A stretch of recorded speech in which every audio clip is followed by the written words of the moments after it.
Hello friends, আজকে নতুন recipe পটলের দোলমা। তার জন্য চিংড়ি মাছ নিয়েছি। এবার চিংড়ি মাছগুলোকে ভালো করে ধুয়ে পরিষ্কার করে নেওয়া হয়েছে।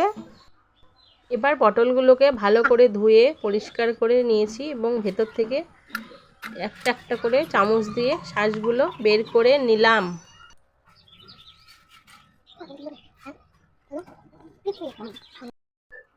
পটলের ভেতরের শাঁসগুলোকে এবার মিক্সচারে পেস্ট করে নেওয়া হলো।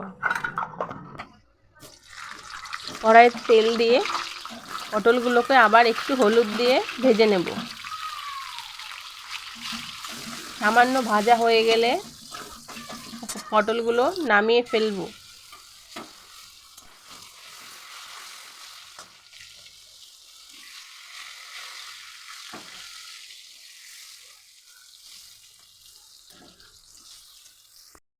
এবার পুরটি রেডি করে নিতে হবে। তার জন্য কড়াইয়ে আবার একটু সর্ষের তেল দিয়ে একটু জিরে ফোড়ন দিলাম।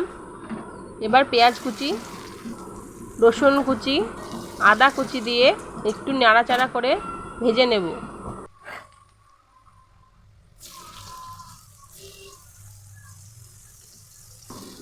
এবার একটু কাঁচা লঙ্কা কুচি ওর মধ্যে দিয়ে দিলাম। সামান্য নাড়াচাড়া করে তাতে ওই পেস্ট করে রাখা পটলের দানাগুলো দিয়ে দিলাম।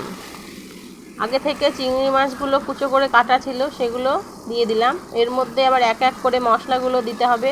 হলুদ গুঁড়ো, কাশ্মীরি লঙ্কা গুঁড়ো, জিরে গুঁড়ো, ধনে গুঁড়ো দিয়ে একটু সামান্য কষিয়ে নিতে হবে।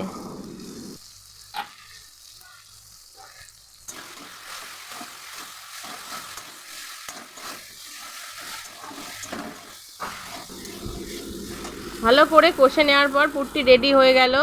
এবার চামচের করে একটা একটা করে পটলের ভেতরে পুরগুলো পুড়ে দেব। আমার চ্যানেলটি তোমাদের যদি ভালো লাগে ফলো করো ও সাবস্ক্রাইব করে রেখো, তাহলে প্রতিদিন নিত্য নতুন রেসিপি পেয়ে যাবে। এইভাবে দেখো দোলমাগুলো সব রেডি হয়ে গেছে। এবার কড়াইতে আবার সর্ষের তেল দিয়ে মশলা দিয়ে একটু হলুদ গুঁড়ো, রেড চিলি, লঙ্কা গুঁড়ো, ধনে গুঁড়ো, জিরে গুঁড়ো দিয়ে নাড়াচাড়া করে নিলাম।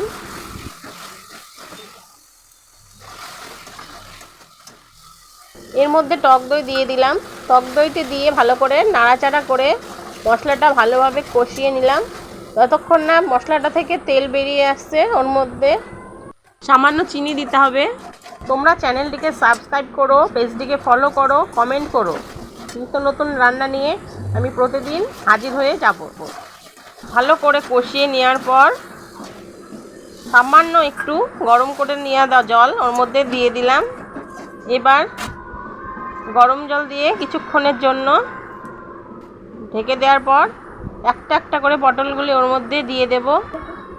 পটলগুলো দিয়ে দেওয়া হয়ে গেলে একটা ঢাকনা দিয়ে ঢেকে দিতে হবে।